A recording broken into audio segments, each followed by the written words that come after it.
Добрый день. Это посольство Российской Федерации? Это звонит Гедиминас Урбанас, художник из Вильнюса. Да-да-да, это по поводу вот как раз литовского павильона. Я хотел бы к вам обратиться с таким творческим предложением сотрудничества.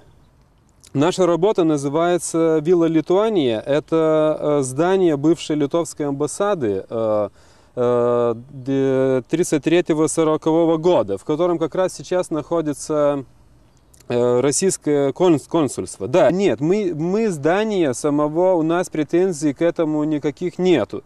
Просто у нас художественный замысел и сама идея состоит в том, что мы хотим сорганизовать гонку голубей. Да, голубей между Венецией и Римом. Да, а чтобы сорганизовать эту гонку, нам нужно построить голубятню, вот где эти все голуби будут жить и тренироваться в течение 3 месяцев. Это не будет большое здание, там просто 500 где-то голубей, да, это будет в вашем саду, поэтому мы просим разрешения, чтобы вы дали на постройку этого здания. Да.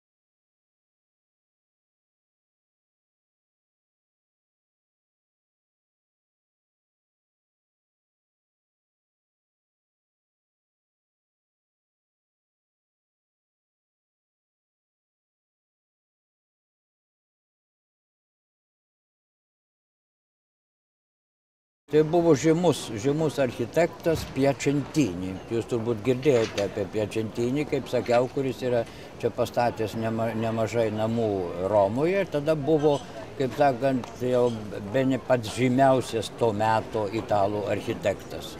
Jis taip pat, kaip minėjau, pastatė kelias vilas apie Vieno Mentano apylinkėje, kuriuose paskui vėliau įsikūrė įvairios ambasados.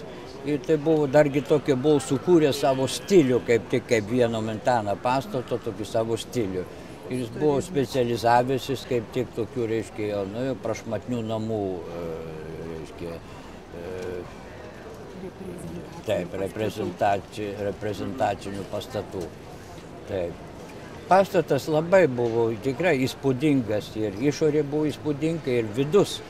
Bet aišku, ne visai racionalus, nes pirmas aukštas tai buvo tik tai skirtas reprezentacijai.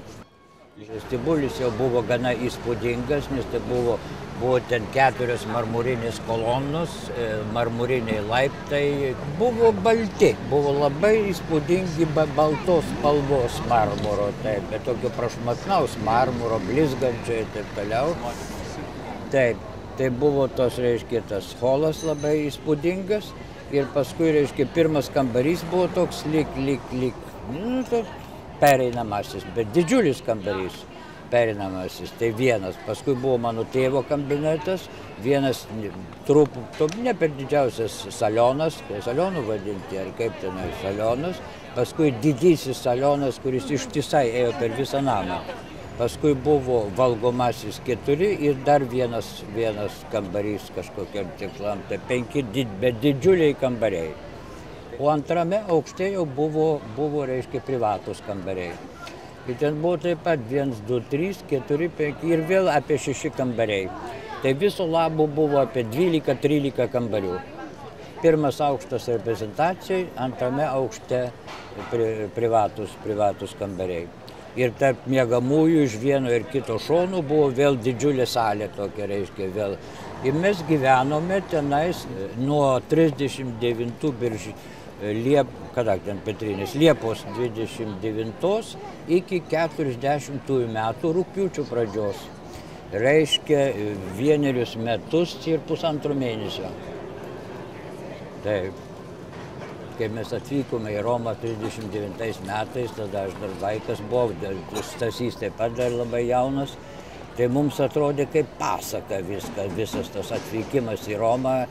Iš Lietuvos tokių pastatų nebuvome matę, aišku, Kaune tokių didžiulių, kai ir tas sutikimas geležinkelio stotyje, kaip jums sakiau, fašistinės vyriausybės protokolo atstovas atėjo pasitikti mano tėvą su fašistinio balta uniforma, nes tai jau buvo vasaros metas, birželio mėnesį, su fašistiniu ereliu ant kepurės ir taip toliau. Tai mes, taip sakant, taip buvom visiškai apstulbę pamatę tą dalyką. Paskui dabar iš mamos dienoraščių vėl skaitau, kad jis, aiškiai, lydėjo tas protokolo valdininkas mano tėvą iki mašinos. Bet paklydo kažkokį ne tą išėjimą jį išvedė kaip reikėjo, nes buvo parengtas išėjimas su raudonu kilimu, taip sakant, kaip garbės svečiui. Tai paskui sugrįžo visą eiseną atgal į stotį, motina rašo ir mes turėjom pereiti jau per tą teisingą išėjimą. Na ir tada prie stoties jau mūsų laukė ta nauja kaip tik mašina, ką tik įsigyta, didžiulis Buickas, iš Amerikoje nupirktas Buickas, blizgantis ir limuzinas ir taip toliau. Mes įsėdom vėl kaip į kažkokį netikėtai gražią mašiną ir atvažiavom vėl į vilą, palmės, medžiai, parkas didžiulis, apšviestas namas, kadangi jau tie sekretorius buvo apšvietęs, reiškia, jau atvykus atstovai visą namą. Ir visą tai mus tiesiog pribloškė tas visas grožis. Na ir tada liko tie vieneri labai laimingi metai mums. Tai buvo taip.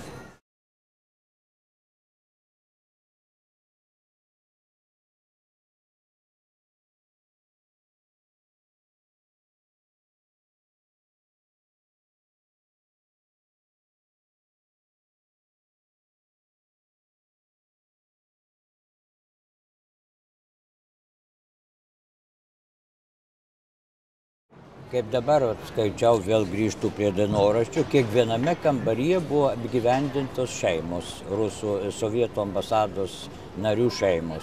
Ir kiekviename kambaryje buvo bene 3 ar 4 lovos ir virtuvė taip pat įtaisyta. Taip pat ir virtuvėlė, reiškia. Kaip pabėgėlių prieglauda stovykla daugmaž taip. O didelėje salėje, dideliame salione, kuris buvo milžiniškas, tai buvo įrengta kino salė, dargi su scena, su tokia pakyla, su scena, nu ir aišku, iškabinti lozungai, Stalino portretai ir šūkiai apie, kaip mama rašo, apie Saulę Staliną ir taip toliau. Nuo 40-ųjų rugpjūčio iki 41 birželio, kai kilo karas su sovietais, vokiečių ir italų, kadangi Italija buvo tada sąjungoje su Vokietija, buvo ta ašis italų, tai italai vokiečiai paskelbė karą sovietam ir tada sovietai turėjo galvotrūkčiais išvykti iš Romos, kadangi buvo kariaujančios šalies diplomatai, tai jau yra tokia reiškia, tradicija, ar kaip čia pasakius, kad turi toj pat išvykti. Ir tada, reiškia, tą namą perėmė švedai. Švedai, kadangi švedai atstovavo Italijoje SSSR interesams. Neutrali valstybė, nekariaujanti valstybė, tai buvo patikėta švedam rūpintis SSSR interesais Italijoje. Ir švedai buvo toj pat, reiškia, uždėję antspaudą ant vartų, kad tai yra Švedijos nuosavybė, buvo taip, ne antspaudą, bet tokį lapelį, reiškia, su pažymu, kad tai Švedijos nuosavybė, buvo ambasados antspaudas. Na ir kai mūsų žmonės su Stasiu ir kitais tenais įsibrovė į vilą, jie nuplėšė tą lapelį. Tai įsibrovė 41 metų Liepos 6 dieną, žinau, nes dabar kaip tik vėl skaičiau viskas. Karas kilo 41 birželio, bene taip pat apie 15 ar apie 20 dieną. O po kelių savaičių mes, reiškia, bandėm vėl užimti taip. Nu, to jau prisistatė Švedijos ambasados kažkokie valdininkai ir pradėjo labai taip jau griežtai protestuoti, kas čia išdrįso nuplėšti tą lapelį su Švedijos anspaudus. Tai toks su Stasiu buvo nuėjęs, tai akcijoje dalyvavo buvęs nepriklausomos Lietuvos karininkas leitenantas Gabriūnas. Tai jis pasakė, švedai neturėjo jokios teisės čia palikti tą lapelį su anspaudai ir toliau, nes tai nėra jų nuosavybė, nebuvo nei sovietų nuosavybių, tai yra mūsų nuosavybė ir mes galim, taip sakant, elgtis kaip norim. Tai tada šitie švedai, sako, užprotestavę, sako, tai mes dabar važiuojame į Italijos užsienio reikalų ministeriją, tada buvo Palazzo Chigi dar ministerija ir pareiksim ten protestą dėl šios jūsų akcijos. Ir tikrai dar po valandos atvažiavo Italijos užsienio reikalų ministerijos valdininkai ir, kaip motina rašo, labai buvo mandagus. Ir pasakė, mes suprantam, jūs suprantam ir taip toliau. Ir sako, mes tą dalyką vis dėlto bandysim išspręsti, dabar prašau, reiškia, apleisti vilą, mes perimsim tą vilą ir jums vėliau ją oficialiai perduosim, italai mums bendruomeniai. Nu, bet aišku, tai buvo tik taip plepalai, nieko iš to neišėjo. Ir italai, aišku, negrąžino. Bet sako, kaip motina rašo, kad jie buvo labai mandagus, taip, italai. Tik tai prašė toj pat apleisti vilą ir, kaip sakau, pasakė, kad gražins mums gražins tą vilą. Bet kai jūs su broliu padarėte protesto akciją ir užėmėt... Tai aš tai joje nedalyvavau, nes dar buvau dar vaikas, taip per mažas ir toliau, tai brolis griežtai atsisakė mane, taip sakant, vestis. Tai 10, taip. O broliui?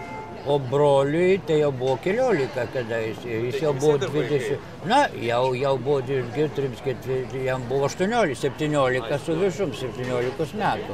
Tai aišku, jau tokio 11 mečio ar kiek tai jis nenorėjo, tai mes tik taip vėliau su motina, jau kai jie jau taip įsitvirtino, nu, vienai dienai, aišku, pastate, tai mes nuėjom jau juos lankyti su motina, taip.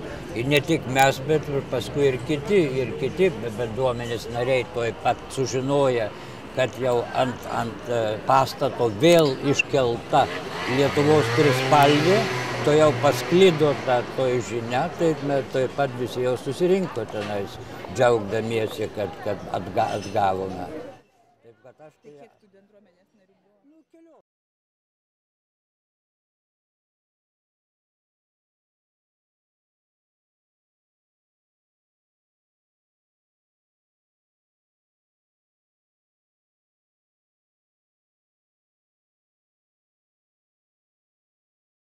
Aš jums galiu tik pasakyti tas vietas, kuriuose buvo šitie lietuviški grafiti. Gerai. Tai vienas buvo tiesiog čia prie šitos sienos ant kampo, ne? Ir čia buvo užrašyta Viva la Lituania Cattolica Martire. Kitaip sakant, kankinių, tai gyvoja kankinių bažnyčia, Lietuvos kankinių bažnyčia. Ir tie užrašai čia atsirado trumpai po Kalantos susideginimo. Ir tokių užrašų buvo ir daugiau prie Panteono, arčiau Vatikano, įvairių panašių, te gyvoja Lietuvos kankinių bažnyčia ir panašiai. Bet tai Kalantos susideginimo 10-mečio, reiškia, metinių proga atsirado kitų užrašų. Čia šalia prie anos sienos, reiškia, atsirado toks užrašas Viva, kaip tai ne Viva, o La forza della fede lituana vincerà, Lietuvos tikėjimo jėga nugalės. O prie anos sienos, čia galim pasižiūrėti iš šitos pusės. Prie šitos sienos buvo didelėm raidėm užrašyta laisvės Lietuvai paprasčiausiai, Libertà per la Lituania. Ir čia vat, yra tokia gan įdomi vieta, ta prasme, kad toliau matosi Vatikano radijo patalpos. Čia yra pagrindinis įėjimas į kunigų viešbutį. Ten pat netoliese matosi Vatikanas. Tais laikais pagrindinis autobusas iš Vatikano į Terminį stotį važiuodavo va čionais 64-asis ir tūkstančiai, 10 tūkstančių turistų, kas čia pravažiuodavo, visi matydavo šitos užrašus. Paskui įdomi istorija ir kaip tie užrašai prapuolė. Gorbačiovo apsilankimo Romoje ir apsilankimo pas popiežių išvakarėse Italijos saugumas ras ir viską nutrynė per vieną naktį. Nu, aš manau, jie buvo didžiąją dalimi ignoruojami, ne? Tai kas matė, tai matė. Ypač Vatikano pareigūnai tai matė tokius užrašus, ne? Bet tai matyt vis dėlto buvo žinoma, kad tai reiškia, nes kai Gorbačiovas atvyko, jau nebuvo įmanoma, kad tie užrašai liktų tuo metu. Tai buvo istorinis Gorbačiovo vizitas Vatikane ir matyt buvo nenorima, kad panašios temos apie kokias okupacijas, kad reiškia Lietuvos valstybingumo klausimas kaip nors šešėlį pokalbėms su popiežium kokį mestų. Jo, o čia toliau paėjus yra Italijos televizijos patalpos, RAI. Ir ten irgi buvo kiti užrašai. Na, dėja, prastas oras, nieko nepadarys.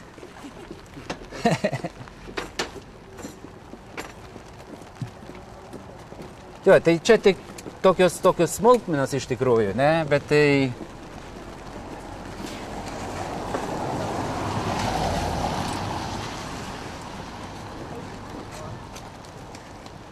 Čia buvo popiežiaus sekretorius praėjo ką tik, tėvas Gensvain. Tai va, įdomu, ar kadras bus išlikęs dabartinio popiežiaus sekretorius. Tai va, oi, žiūrėkit, va, baltai, dar matosi seniai užrašai, įsivaizduokit. Čia dar vos, čia buvo užrašyta Viva la Lituania Cattolica berods. Čia matosi lyg ir katolika. Vat šitoj vietoj būtent.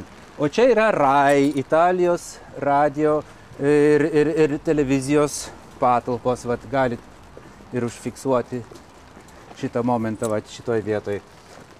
Čia dabar yra filialas, kuris, reiškia, turi reikalų su Vatikanu. Tai pagrinde čia prie Vatikano tai tokie buvo užrašai. Esu girdėjęs pasakojant, buvo ir tokių užrašų adresuotų tiesiog popiežiui. Pavyzdžiui, Pauliau VI, kągi Lietuvai padarei. Iš tikrųjų buvo toks priekaištas, kad ne kažinka gero Lietuvai, bet tai čia vertinimo klausimas. Vienas toks buvo užrašas tiesiog po tiltu L'URSS fuori dalla Lituania. Kitaip sakant, Sovietų sąjunga lauk iš Lietuvos. Ir irgi pravažiuojantiesiems Lungo Tėverė labai gerai matė.